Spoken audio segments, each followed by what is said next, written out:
Cajado dobrado ali, velho. Igual. Graças a Deus, né? Deus é bom em todo o tempo e tem seus propósitos, seus projetos para nós. Nós fazemos tantos projetos de vida, né? Fizemos tantos projetos para esse ano e só que os projetos e os sonhos de Deus são mais altos que os nossos, né? Prova o Senhor mudar toda a história da humanidade esse ano. Glória a Deus. Queria que você abrisse aí a sua Bíblia no capítulo 2 de Neemias. Nós vamos dar continuidade ao capítulo 1 que nós falamos na semana passada, ou melhor, domingo, na qual nós começamos a estudar a história de Neemias e ver como a gente pode proteger as nossas emoções, nosso estado emocional, olhando para Neemias. Muitos olham para Neemias para aprender lições de liderança. Deus me levou a olhar para Neemias, para olhar para a história dele, para as qualidades dele, para que possa nos ajudar a fortalecer as nossas emoções. Como diz o poeta, são muitas emoções, não é, meu irmão? Esse ano, em especial, foi um ano de muita emoção. A maior parte delas negativa, porque por causa dessa crise sanitária, e não só por causa da crise, mas por causa das notícias, não é? Da notícia da crise, muitas pessoas estão adoecidas. E como eu disse domingo, assistindo a um noticiário, eu vi que 47% de aumento nas consultas a psiquiatras nesse ano.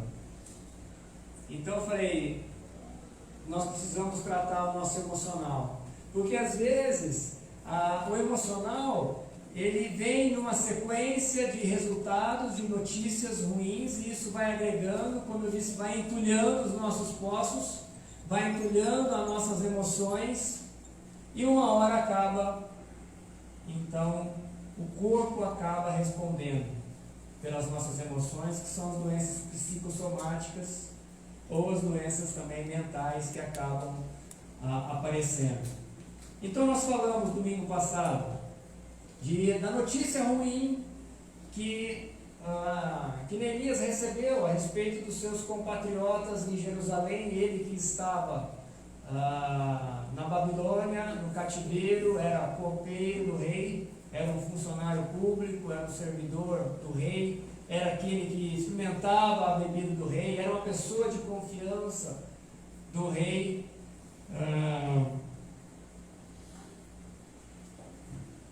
Quando ele recebeu essa notícia, ele poderia ter feito muitas coisas, poderia ter sido insensível, né? Uma primeira resposta é saber da notícia que estava tudo muito...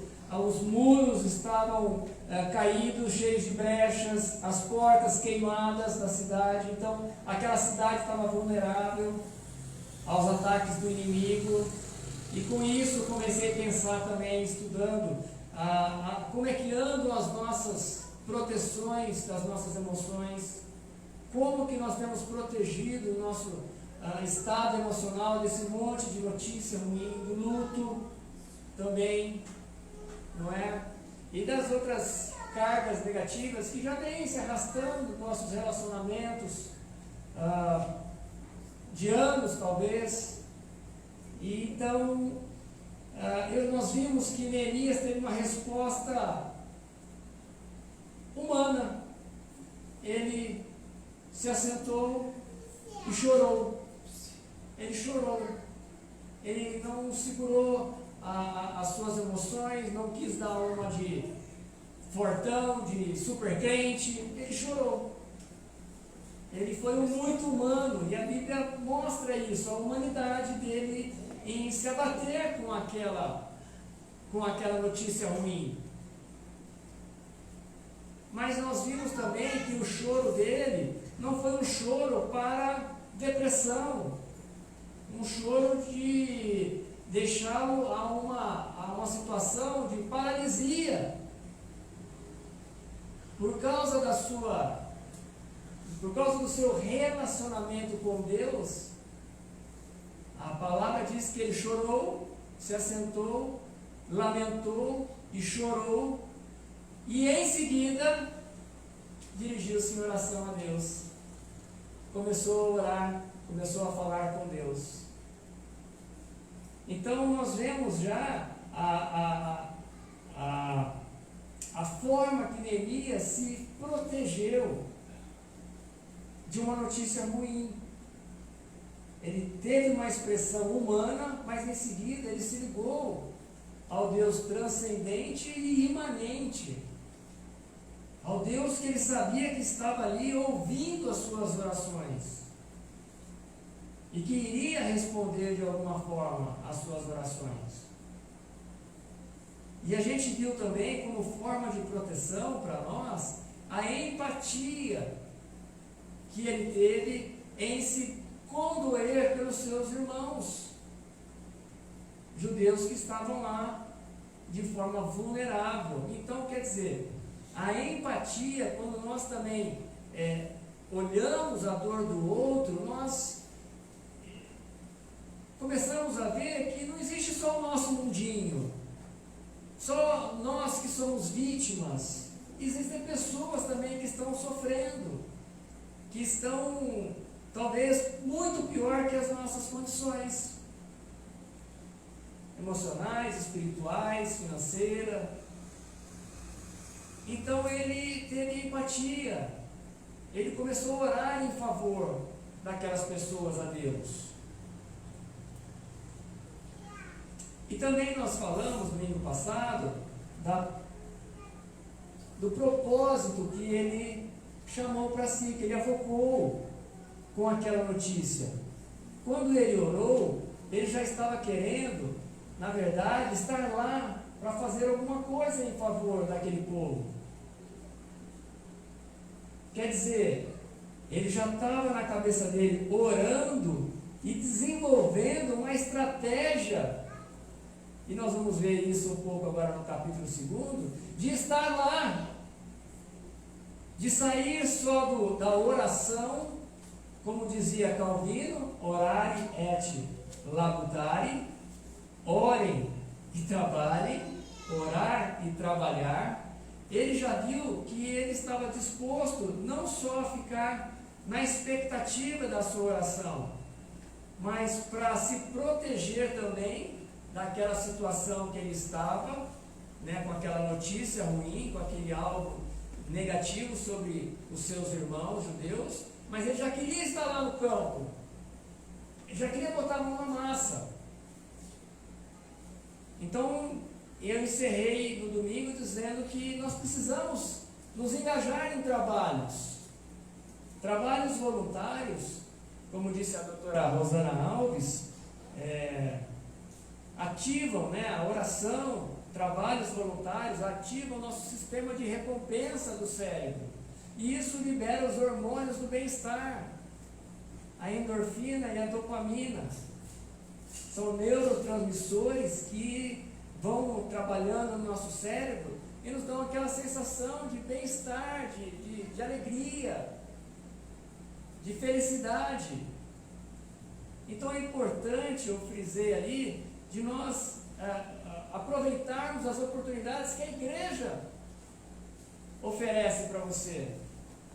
Nós temos várias portas, e não só na igreja, várias portas de trabalho, mas a cidade tem outras entidades, instituições que precisam de voluntários também.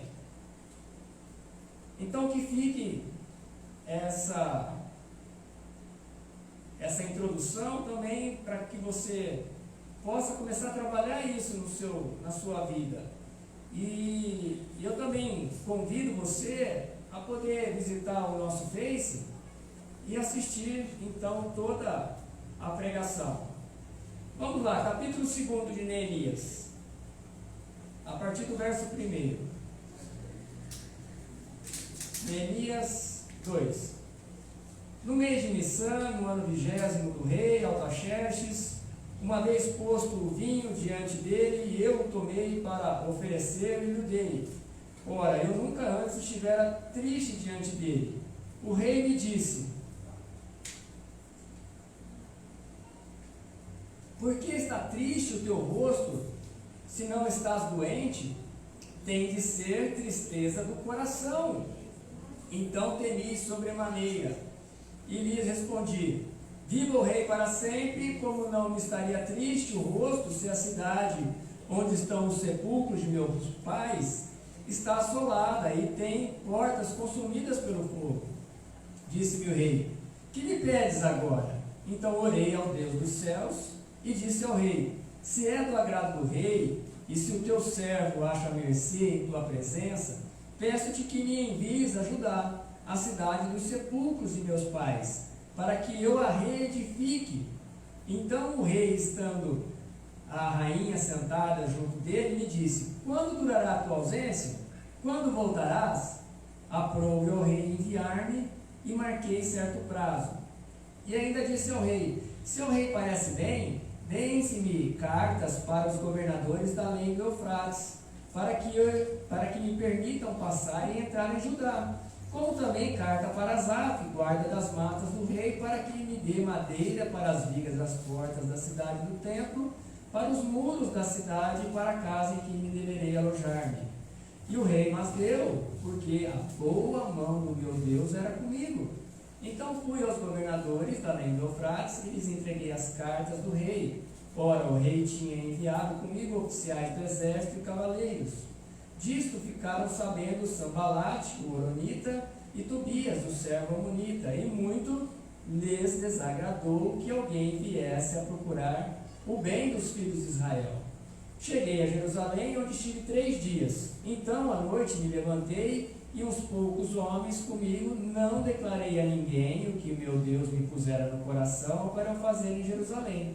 Não havia comigo animal algum, senão o que eu montava. Verso 16.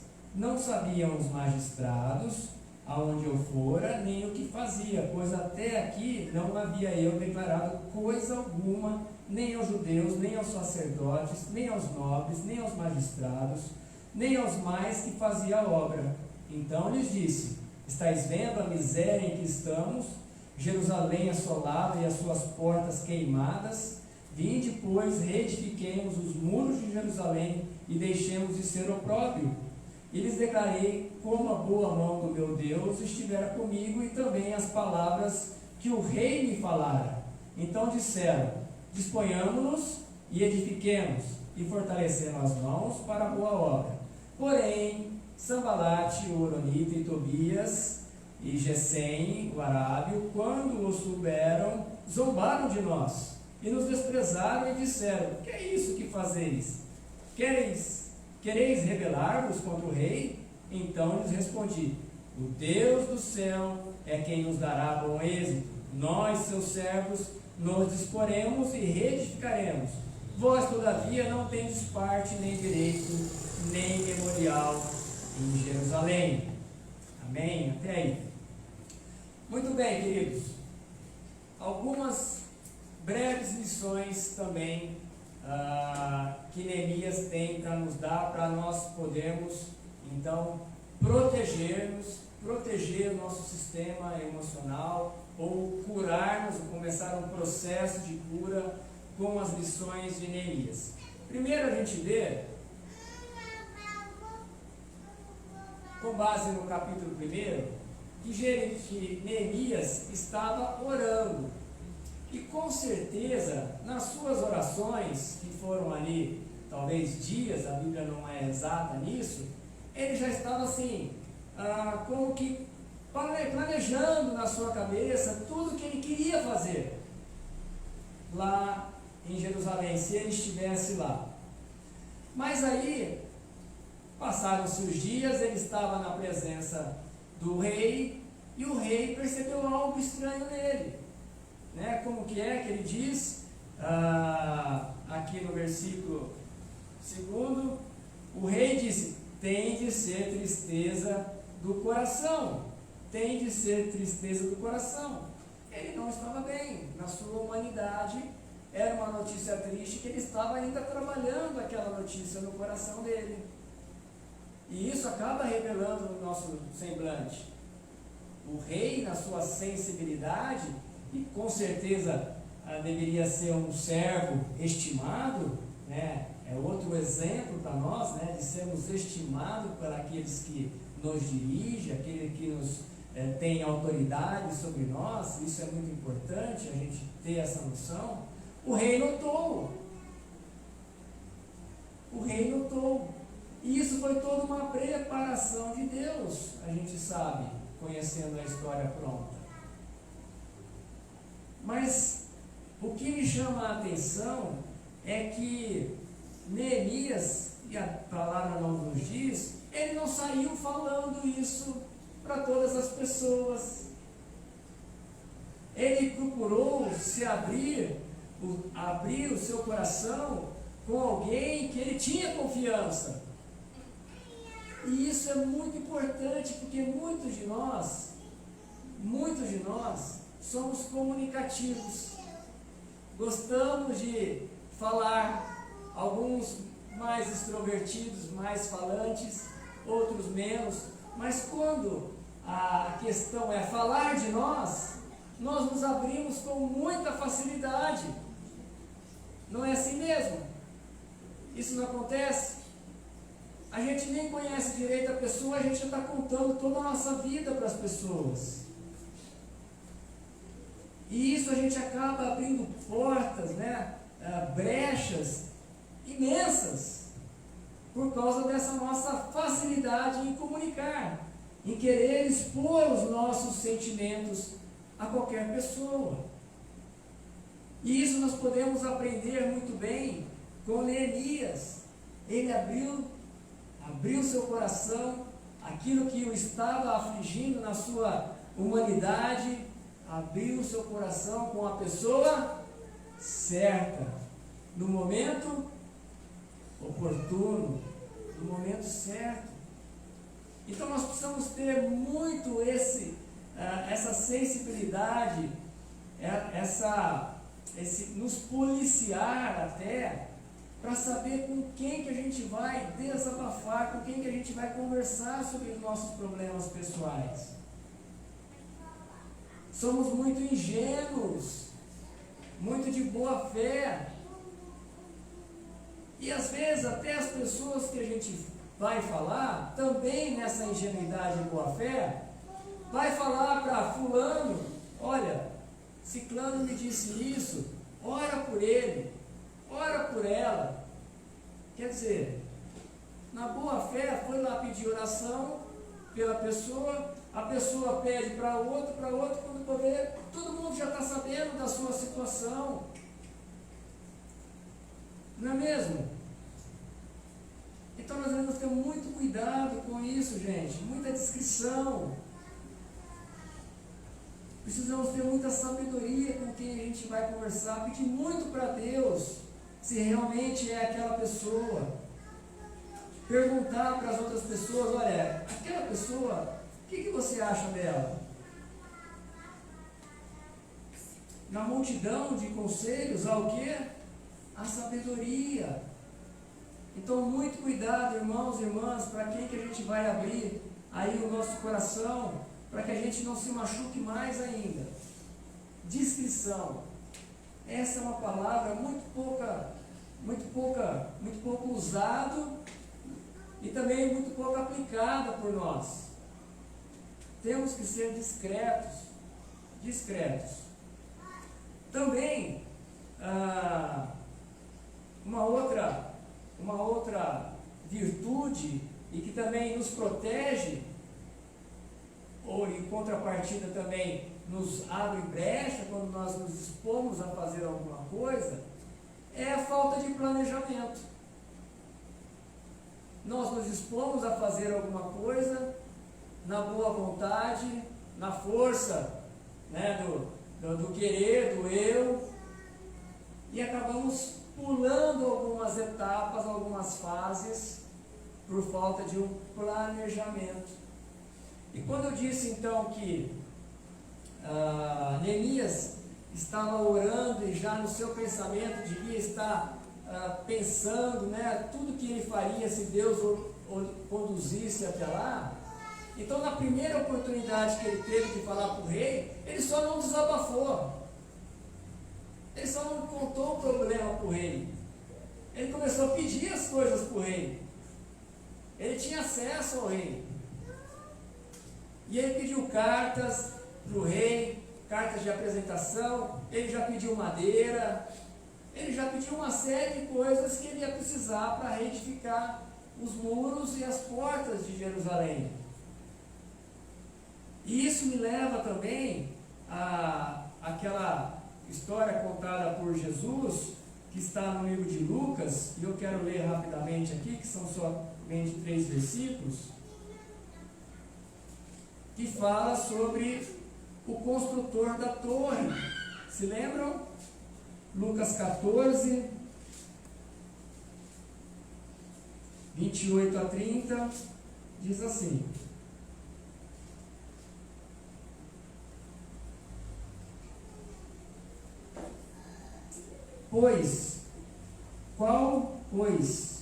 qual de vós, pretendendo construir uma torre, não se assenta primeiro para calcular a despesa e verificar se tem os meios para concluir? Para não suceder que, tendo lançado os alicerces e não a podendo acabar, todos os que a virem zombem dele, dizendo: este homem começou a construir e não pôde acabar. Será que, como eu, alguns aqui começam alguma coisa e acabam não terminando? E com isso, o que acontece quando nós agimos dessa forma? Nós nos frustramos, nós nos entristecemos conosco mesmos, porque não fizemos o planejamento. Talvez não era nem para ter começado a fazer aquilo, e a gente se meteu a fazer. Por quê? Porque nós não planejamos antes. Eu estou com uma experiência em Rio Preto. Nós estamos ajudando uma irmã na construção, na reconstrução da sua casa, uma casa muito simples. Ela é capelã na Polícia Ambiental, e um amigo também é construtor, que também está envolto nessa obra, começou a levantar as paredes. A gente queria melhorar a ventilação, melhorar as telhas, mas ele não se preocupou com a estrutura da casa, aonde que estava alicerçada, como que estava o alicerce dessa casa. Aí eu falei: não, para tudo, para onde você está? Vamos levar um engenheiro aí para começar a ver? Vamos. Aí nós paramos, levamos o engenheiro falou: você vai ter que fazer viga aqui, vai ter que fazer um monte de coluna para reforço, para depois vocês continuarem levantando isso e colocarem peso em cima dessa estrutura. Então, já pensou se a gente empenha, né, a emoção dessa irmã, do seu esposo, se a gente faz tudo isso, depois pode até acontecer um desastre, não conseguir segurar a estrutura que a gente vai pôr em cima daquelas paredes. Já pensou a crise que a gente poderia estar por falta de planejamento? Colocando uma pessoa, a sua segurança, a sua integridade física em risco. Então agora, graças a Deus, nós vimos isso há tempo e já estamos com dinheiro, já conseguimos doações para fazer essa fase de reforço na estrutura. E assim somos nós precisamos ter sabedoria, irmãos, antes de entrar em alguma empreita, em algum trabalho, em alguma obra, alguma coisa que você venha querer fazer. Presta muita atenção, faça um planejamento, para você acabar não frustrando você mesmo, frustrando outras pessoas. Isso, o seu emocional vai cada vez mais se desgastando. Então a gente aprende isso também com esse homem de Deus. E a gente vê também, eu quero reforçar essa questão, no verso 12 de Neemias capítulo 2, que ele disse, né, que ele, então à noite me levantei e uns poucos homens comigo, não declarei a ninguém o que meu Deus me pusera no coração para eu fazer em Jerusalém.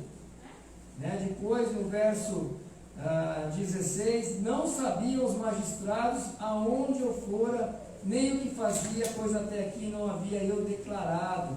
Mais uma vez eu quero assim, reforçar com vocês a questão da descrição em todo o tempo.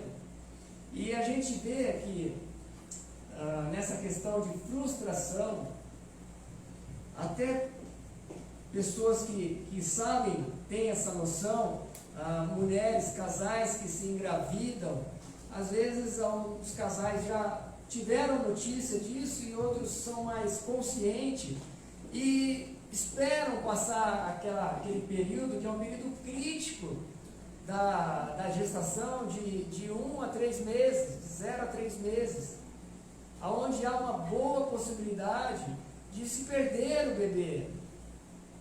E para falar isso, eu fui conversar com um médico obstetra, e ele disse que é muito comum.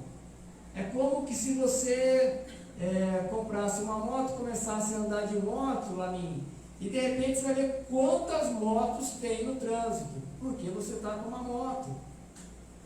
Então ele disse que há uma chance de 15% a 50% de perda de um feto logo nesses 3 primeiros meses de gravidez.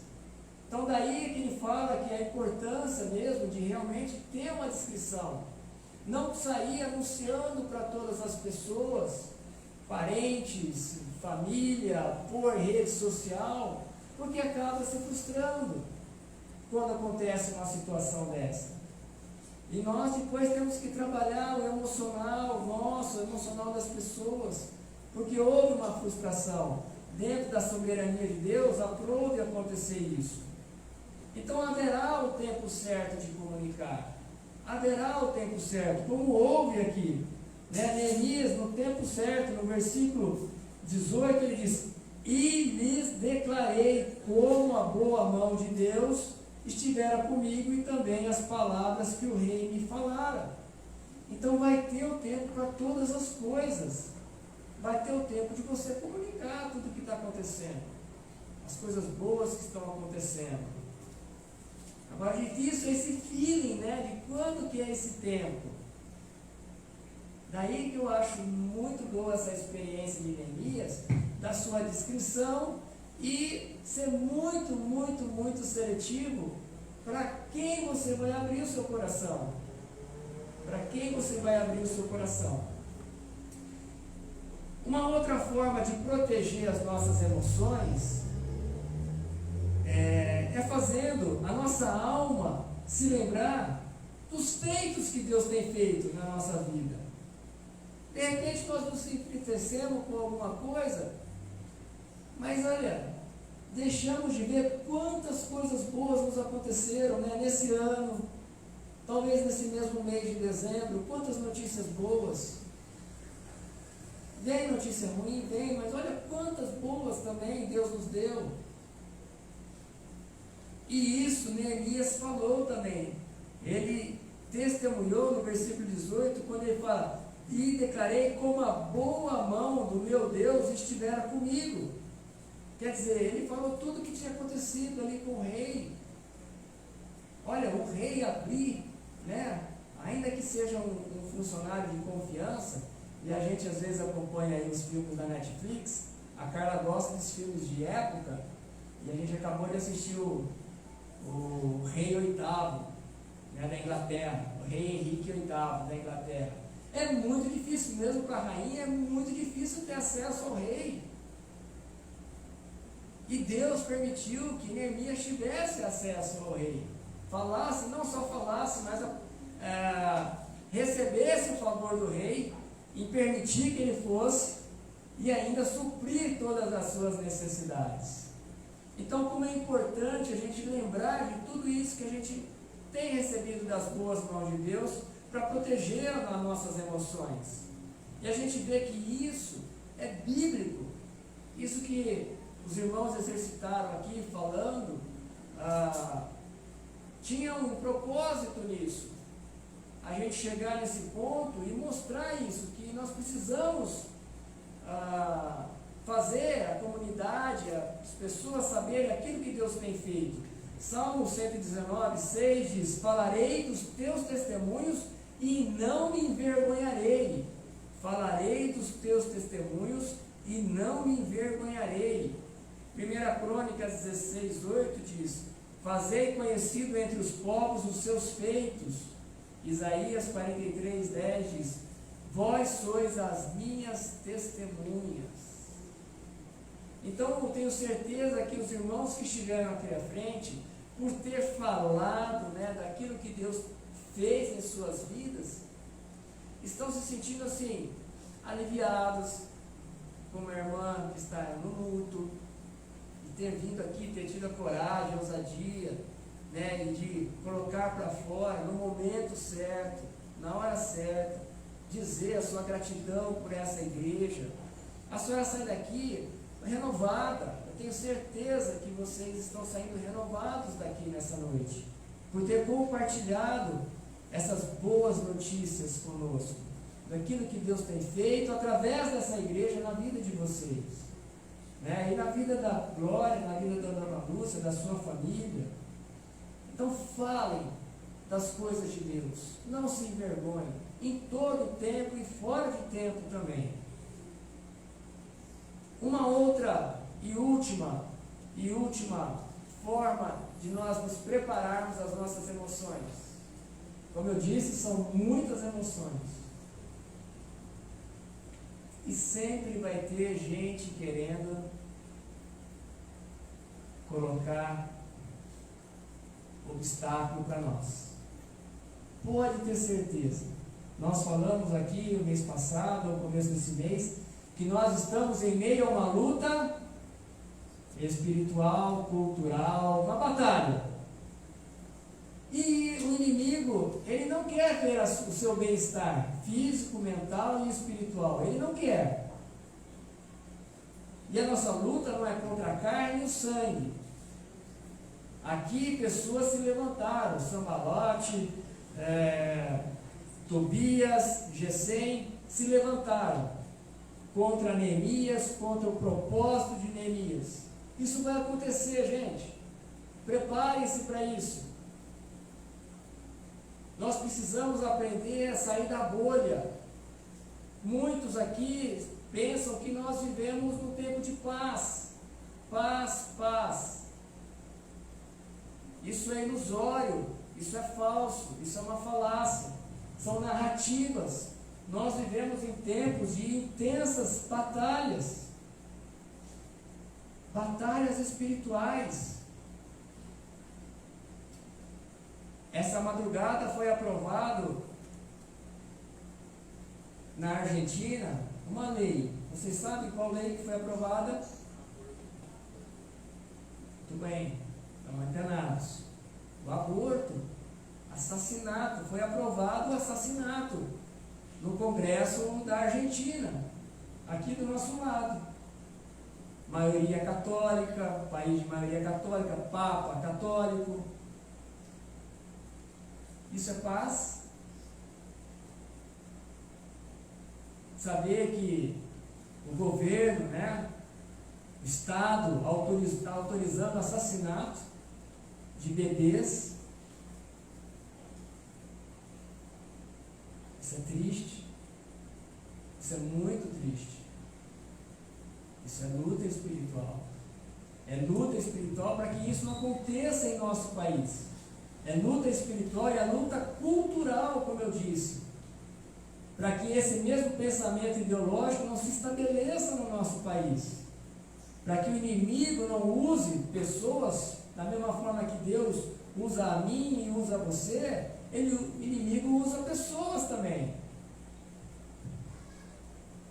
E nós precisamos estar assim atualizados, como alguém disse aí, saber o que está acontecendo, para que a gente possa dirigir as nossas orações saber a consciência civil nossa como cidadão, para saber em quem nós vamos votar nas próximas eleições, que são muito importantes,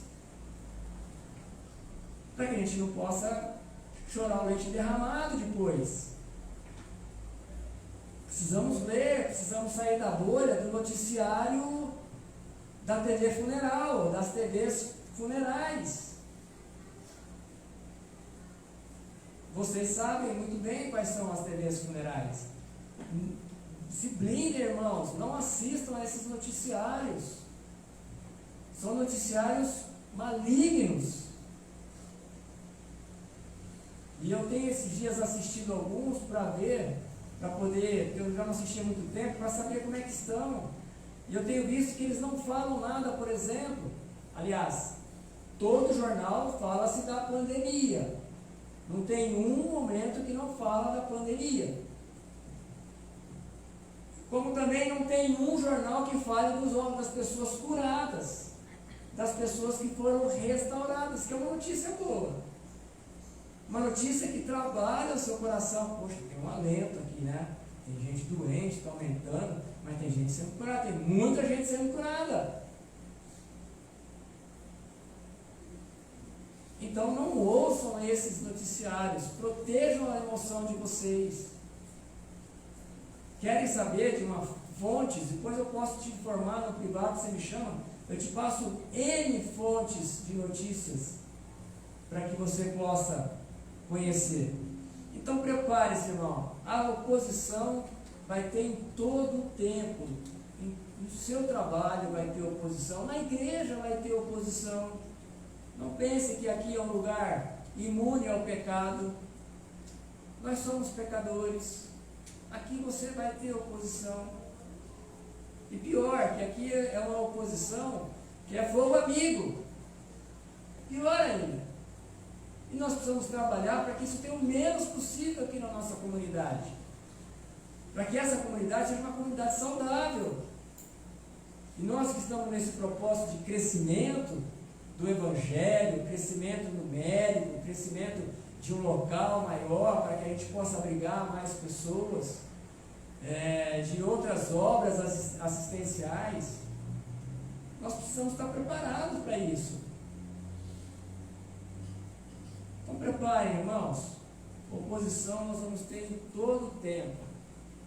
Por isso, e lá quando o apóstolo Paulo fala da luta espiritual, de você se revestir com toda a armadura de Deus, o último versículo, lá de capítulo 6, versículo 19, ele diz o seguinte, que nós devemos fazer oração e súplica em todo o tempo, e orando em todo o tempo no Espírito, orando no Espírito em todo o tempo.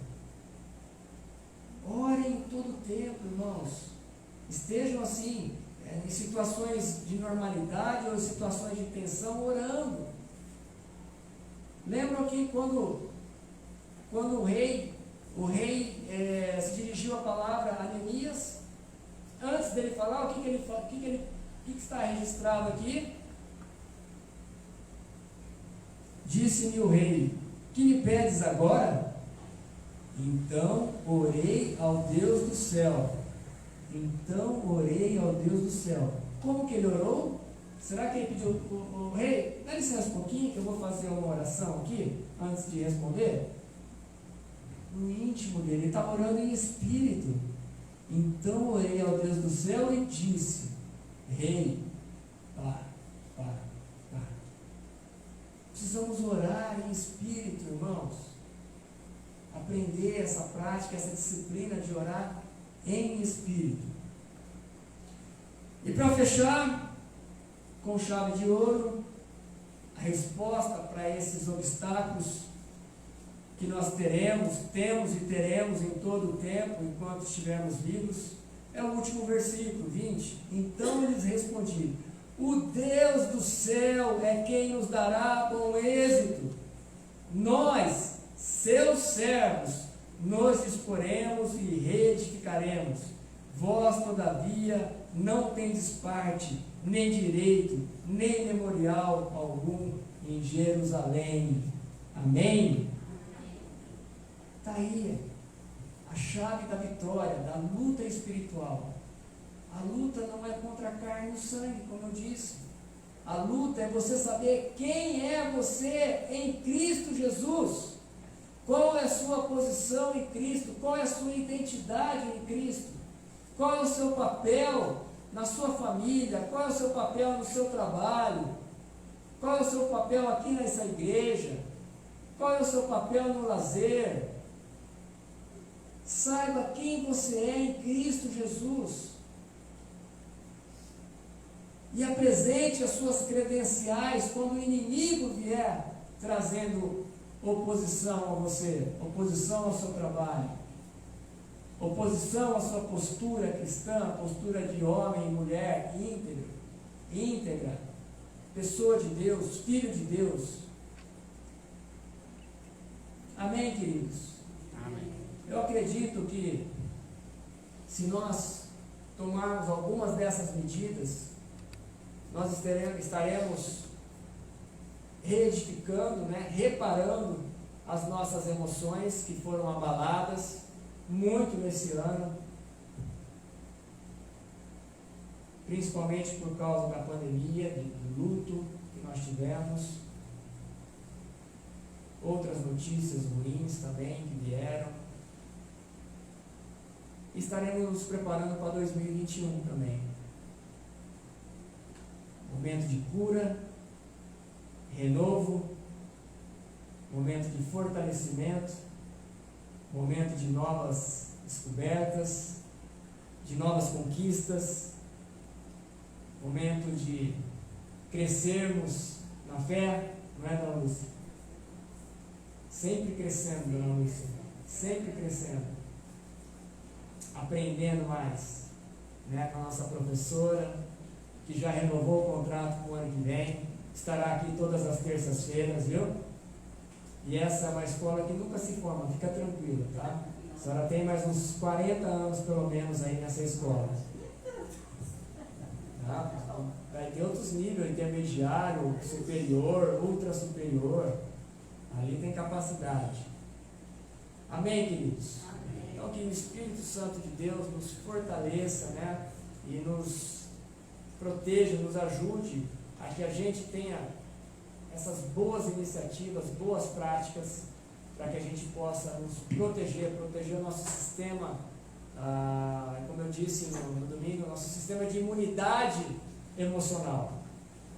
Nós precisamos conhecer muito bem como proteger as nossas emoções e, se elas estiverem abaladas, como se reestruturar, E eu louvo a Deus por estar fazendo parte dessa história aqui com vocês me ajudando, eu ajudando vocês e a gente ajudando uns aos outros. Que 2021 a gente esteja aqui renovados, Domingo não haverá culto presencial, mas no outro domingo, pela graça e misericórdia de Deus, estaremos aqui novamente. Amém? Vamos louvar a Deus?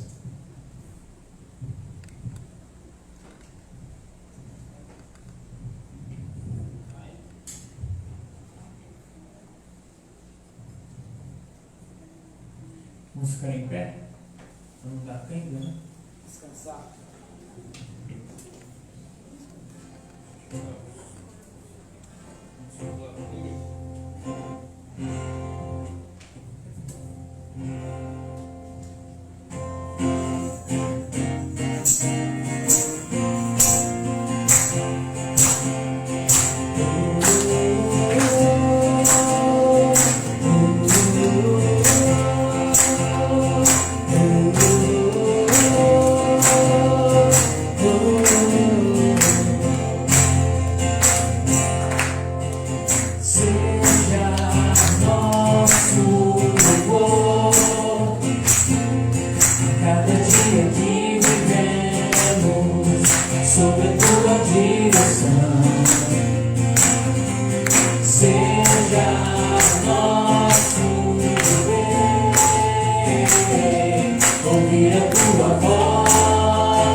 quando nos sentimos fracos, tristes e sem direção. Tu serás a nossa força, a nossa salvação. Tu serás a alegria do nosso coração. O Senhor é a nossa força e a nossa salvação. Ele é a alegria do nosso coração.